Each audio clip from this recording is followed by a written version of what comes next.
আসসালামু আলাইকুম and hello everyone, কেমন আছেন সবাই? আমরা থানচি থেকে সাঙ্গু নদী ধরে এগিয়ে যাচ্ছি বান্দরবনের গহীন জঙ্গলের দিকে। আমাদের আজকের যাত্রা হচ্ছে মেইনলি আমাদের টার্গেট যোগী হাফং আর জোতলং। এটা হচ্ছে বাংলাদেশের সবচেয়ে ভয়ানক এবং নিষিদ্ধ পাহাড়ের মধ্যে দুটি। তো আজকে আমাদের উদ্দেশ্য ওটাই। আমরা এখন সাঙ্গু নদী ধরে আমরা গিয়ে নামবো রেমাক্রি থেকে তারপর হচ্ছে গিয়ে আমাদের আগের যাত্রা হবে পায়ে হেঁটে পুরোটাই। সো অনেক এক্সাইটিং এবং ভয়ানকও হতে যাচ্ছে। দেখেন, সাঙ্গু নদীর যে একটা সৌন্দর্য না, এটা আসলে ভাষায় প্রকাশ করা যাবে না। যারা ওইভাবে দেখেন নাই এটাকে আসলে বুঝতে পারবেন না, এটা অন্যরকম একটা সৌন্দর্য। তো যাই হোক, নদীর সৌন্দর্যটা দেখতে থাকেন আর আমরাও এগিয়ে যেতে থাকি।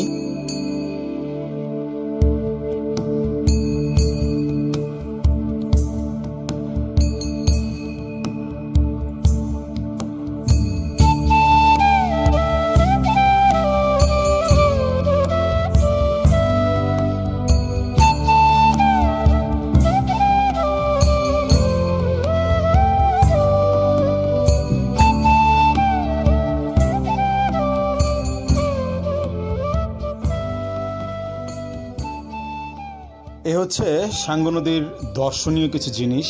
এই যে পাথরগুলো দেখতেছেন, এটা এখানে আসলে পাহাড়ি যারা আছে তারা খুব যেটা হচ্ছে রাজা পাথর, এখানে রানী পাথর, আরও নানান নামের পাথর আছে এই জায়গায়, যে অনেক বড় বড় সাইজের একদম নদীর মধ্যে। এগুলোকে নিয়ে তাদের প্রতি বছর কিছু বিভিন্ন ধরনের উৎসব থাকে, যেটা হচ্ছে গিয়ে পাহাড়ে যারা থাকে তারা হচ্ছে গিয়ে এই জিনিসগুলো পালন করে। অন্যরকম একটা ব্যাপার আসলে। সাঙ্গু নদীতে যারা শুধু ফ্যামিলি নিয়ে বান্দরবনে যারা ঘুরতে আসে, অনেকে হচ্ছে সাঙ্গু নদীটা ঘুরে যায়। তো যারা ঘুরতে আসে তাদের জন্য মেইন বিষয়গুলো হচ্ছে এটা। আমরা চলে আসছি রেমাক্রি। এখান থেকে আমাদের আসলে ডেঞ্জার যাত্রা শুরু, পথযাত্রা যেটা। এই হচ্ছে গিয়ে দেখতে পারতেছেন যে ঝিরিগুলা, এই ঝিরি দিয়ে হচ্ছে পানিগুলো নামে পাহাড় থেকে, নেমে হচ্ছে গিয়ে আপনার সাঙ্গু নদীতে গিয়ে মিলে।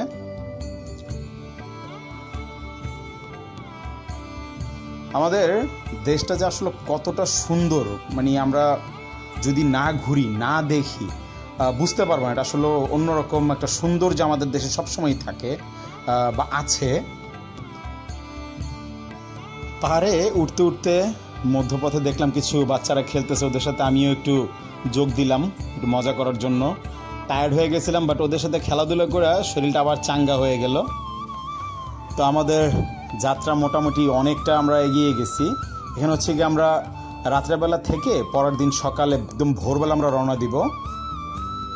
শুরু আমাদের পরের দিনের যাত্রা।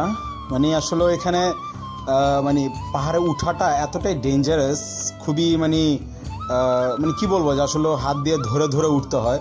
তো সব জায়গায় আসলে ভিডিও করা সম্ভব না বা ক্যামেরা নিয়ে ওইভাবে কাজ করা সম্ভব না। তো কিছু কিছু জায়গা হচ্ছে ছোট ছোট ফুটেজ আমি নিছি, ওই ফুটেজগুলোই আসলে জাস্ট আপনাদের দেখানোর জন্য দেওয়া। ওরকম বড় করে পুরো রাস্তাটা কিছুই করতে পারিনি।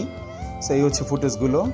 যাই হোক, কেমন লাগলো আমাদের আজকের এই বান্দরবনের ট্যুরটা অবশ্যই কমেন্ট করে জানাবেন।